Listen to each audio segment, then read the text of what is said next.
Unang-una ay sa buhay at sa kaligtasan. Salamat po sa Panginoon na patuloy po niyang pinaparanas yung mga biyaya po niya sa aking buhay.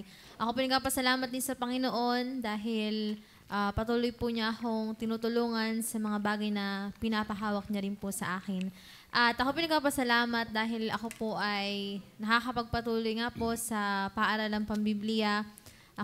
Dati po ay sa school ay talagang paliban-liban. Pero salamat sa Panginoon dahil nasasabi ko minsan na sana magtagal pa sa Bible school. Kasi doon sa Bible school po ay talagang biyaya po ang makapasok doon. Kaya ini-encourage po natin ang ating mga young people talaga na mag-take po ng 1-year preparation. Kasi ang biyaya po talaga doon ng karunungan at marami po talaga doon matututunan. At the same time, yung pag-i-improve, yung paghahasa bilang mananampalataya nga po ng Panginoong Jesus. Salamat din po. Amen. Dahil naging kabahagi po ng gawain po ng simbahan. Patuloy pong nangagampanan ang kaniyang mga gawain sa mga Bible studies po, sa mga outreaches po, at patuloy po sa ating Care Calling Ministry. Ako po nagpapasalamat sa mga nag-join po sa ating pong ministry. Ito po ay hindi walang kabuluhan at ito yung malaking katulungan po sa ating pong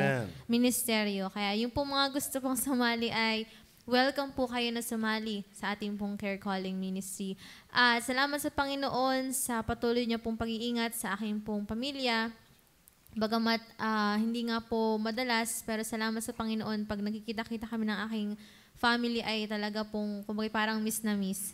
At na-miss ko po yung bonding at ako nagpapasalamat sa Panginoon bagamat kami magkakalayo ay hindi naman po naglalayo-layo yung aming puso ng aking mga kapatid, ng aking po mga mama.